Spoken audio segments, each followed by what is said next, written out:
شریعت میں مہر متعین کی جانے کی وجہ اور اس کی حکمت شاہ ولی اللہ محدث دہلوی رحمۃ اللہ علیہ نے حجت اللہ البالغہ میں اور اس کی شرح رحمۃ اللہ الواسعہ میں حضرت مفتی سعید صاحب رحمۃ اللہ علیہ اور علامہ کاسانی رحمۃ اللہ علیہ نے بدائع الصنائع میں مختلف حکمتیں ذکر فرمائی ہیں۔ ایک وجہ تو یہ ہے مہر ادا کرنے کی بات اسلام سے پہلے بھی زمانے جاہلیت سے چلی آ رہی تھی اور اسلام نے اس رسم کو باقی رکھا۔ البتہ فرق یہ ہے کہ زمانے جاہلیت میں مہر عورت کا متعین کیا جاتا تھا مگر اسے دیا نہیں جاتا تھا، یا تو شوہر دیتا ہی نہیں تھا، مہر دینے کے بہانے اسے لٹکا کے رکھتا تھا، یا جہاں سنجیدہ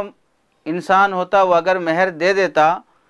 تو لڑکی کا باپ اس مہر پہ قبضہ کر لیتا، لڑکی کا ولی اسے چھین لیتا اور عورت کو اس کا حق سمجھا نہیں جاتا تھا۔ تو مہر کے سلسلے میں بڑی بدتمیزی پائی جاتی تھی عرب کے زمانے میں، زمانے جاہلیت میں۔ اسلام آنے کے بعد حکم یہ دیا گیا کہ مہر عورت کا حق ہے، شوہر کو چاہیے کہ وہ حق عورت کو ادا کرے، شوہر کے ذمے وہ قرضہ ہے۔ اور ولی کو بھی حکم دیا گیا کہ اپنی بیٹی جب بالغ ہو جائے تو اس کی اجازت کے بغیر اس کا مہر لینے کی اجازت نہیں ہے، اور اگر اس کا ذمہ دار باپ یا بھائی بیٹی کا بہن کا مہر لے گا تو بھی ضروری ہے کہ وہ بھائی اپنی بہن کو اور باپ اپنی بیٹی کو مہر ادا کر دے۔ اس کی وجہ یہ ہے، شریعت میں بہت اہم بات یہ ہے، نکاح کے موقع پر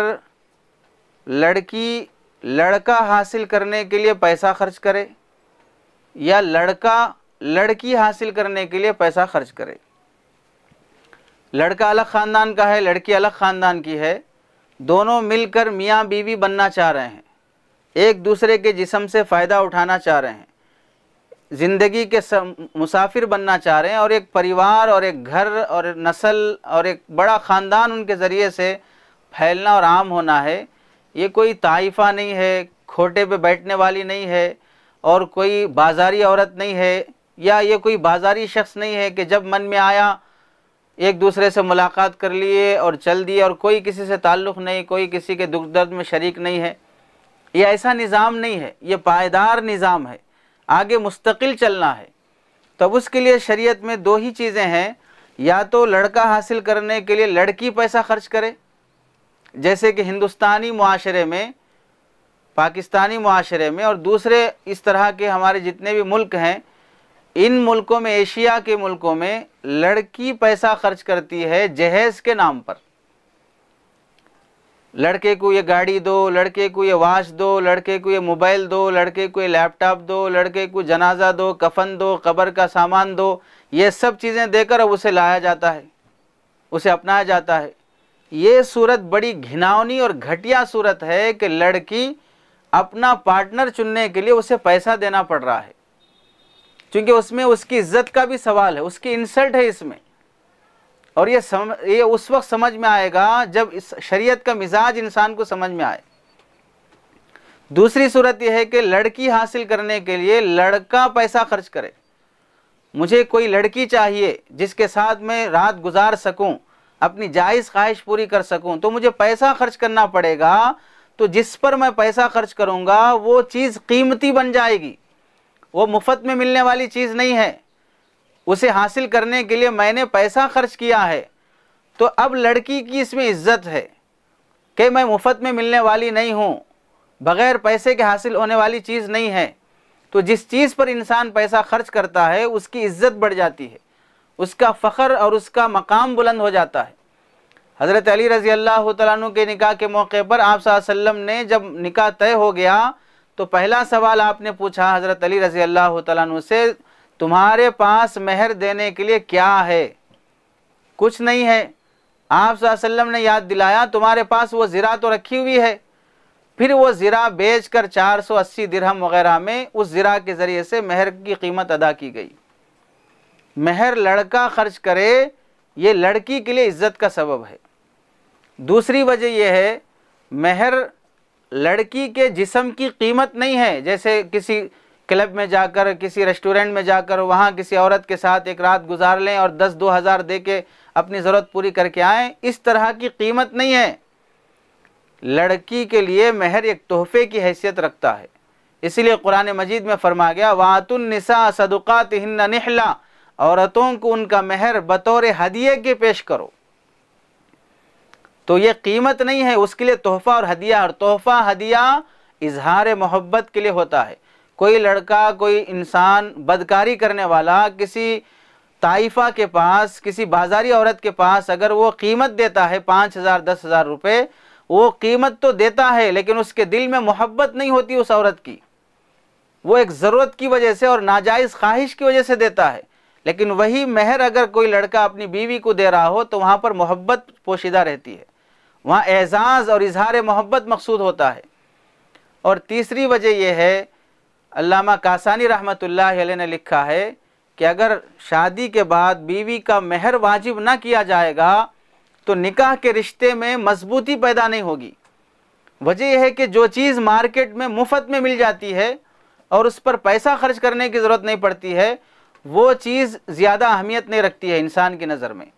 اسی واسطے آج دیکھ لیں دینی مدارس، دینی علوم اور بہت ساری چیزیں، ائمہ، مسجد کے امام، مسجد کے مؤذن کم قیمت پہ مل رہے ہیں، دینی تعلیم کم قیمت پہ ہو رہی ہے، تو کتنے معاشرے کے افراد اپنے بچوں کو عالم حافظ بنانے کے لیے تیار ہو رہے ہیں۔ اگر وہی ان چیزوں کی قیمت بڑھ جاتی تو پھر لوگ اس کے لیے بھی ایسے ہی لپکتے کہ بھئی ایک حافظ بن گیا، ایک عالم، ایک مفتی بن گیا تو اسے 1.5 لاکھ سیلری ہوگی، 3 لاکھ سیلری ہوگی، تو پھر کیسے بھاگیں گے پڑھانے کے لیے؟ اور وہاں ادھر ڈاکٹر، انجینئر، جج، وکیل بنانا ہو تو کروڑوں لاکھوں روپے خرچ کرنے تیار ہیں، کیونکہ بعد میں اسے پیسہ لوٹنا بھی ہے۔ تو جس چیز کی قیمت ہوتی ہے معاشرے میں، اس کی عزت بھی باقی رہتی ہے، اس کی حیثیت بھی باقی رہتی ہے، اسے جلدی چھوڑا نہیں جاتا۔ چنانچہ اسکول کو فیس بھرتے ہیں 50 ہزار روپے LKG UKG کی، تو پابندی سے بھیجا جا رہا ہے، اور مکتب کی کوئی فیس نہیں ہے، مہینے بھی چٹ کر جاؤ، کوئی پوچھنے والا نہیں ہے۔ تو ایسے ہی جب بیوی کو مہر ادا کرے گا تو جلدی سے چھوڑا نہیں جا سکتا، پھر اسے نبھانا پڑے گا، اسے ساتھ لے کے چلنا پڑے گا، چونکہ اس پر پیسہ خرچ کیا گیا ہے اور ہمیشہ ساتھ رکھنے کے لیے خرچ کیا گیا ہے، تو رشتے میں مضبوطی آتی ہے اور رشتہ ایک قیمتی حیثیت والا ہو جاتا ہے۔ اور جب شوہر کے دماغ میں رہے گا میں نے اسے اتنے پیسے دیے اور اتنا پیسہ خرچ کیا، میں نے اس سے محبت کا اظہار کیا اور میں نے اس سے اپنے تعلق کو مضبوط کیا ہے، تو جلدی چھوڑنے کے لیے بھی تیار نہیں ہوتا۔ تو میاں بیوی میں محبت، میاں بیوی کے رشتے میں پائیداری، اور جب کوئی شخص کسی پر کچھ خرچ کرے گا، خالی زبانی بولتے رہے کہ میں تم سے محبت کرتا ہوں، میں تمہارے لیے جان دینے تیار ہوں، میں تمہارے لیے یہاں سے کودنے تیار ہوں، میں تمہارے لیے ڈوبنے تیار ہوں، زہر کھا کے مرنے تیار ہوں، صرف بولتے رہنے سے کچھ نہیں ہوگا۔ اظہار محبت کے لیے جب وہ پیسہ خرچ کرے گا، اپنا خون پسینے سے کمایا اور مال خرچ کرے گا، تو بیوی کے دل میں بھی اس کے لیے محبت پیدا ہوتی ہے۔ جب ادھر سے بیوی کے دل میں محبت پیدا ہوئی، اسے اپنے مال خرچ کرنے کا احساس ہوا، تو رشتہ مضبوط ہوتا ہے۔ اس طرح بہت سی حکمتیں ہیں مہر متعین کرنے میں۔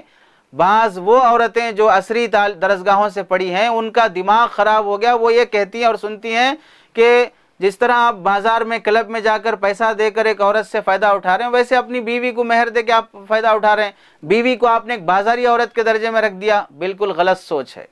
جو ایسی سوچ رکھتے ہیں وہ بازاری عورت ہو سکتی ہے۔ کیا نعوذ باللہ اللہ کے نبی نے اپنی ازواج مطہرات کو مہر دیا، اپنی بیٹیوں کا مہر دلایا، یہ ان سب کا تصور نعوذ باللہ اس طرح غلیظ تصور تھا کہ عورت کے بارے میں ایسا سوچا جائے کہ اسے پیسہ دے کر اس کا جسم خریدا جا رہا ہے۔ اور مہر دینے سے کوئی عورت کے جسم کا مالک نہیں بن جاتا ہے کہ اس کے جسم پہ جیسا چاہے تصرف کرے، جیسے چاہے کاٹے، خرچ کرے، اسے ٹکڑے بنا دے، فلاں کرے۔ وہ ایک تحفہ ہدیہ ہے جس میں عورت کا اعزاز رکھا گیا ہے، عورت کو باحیثیت اور باقیمت بنا کر پیش کرنا مقصود ہے۔ جسے اللہ نے عقل دی ہے اس کی حکمتیں سمجھ میں آئیں گی، اور جسے اللہ نے عقل نہیں دی ہے اسے اپنا بازاری ہونا سمجھ میں آئے گا۔ بہر صورت ہمیں حکمتوں سے کوئی تعلق نہیں ہے، اللہ کا حکم ہے کہ مہر ادا کرو تو ادا کرنا پڑے گا، چاہے اس کی حکمتیں ہمیں سمجھ میں آئے یا نہ سمجھ میں آئے۔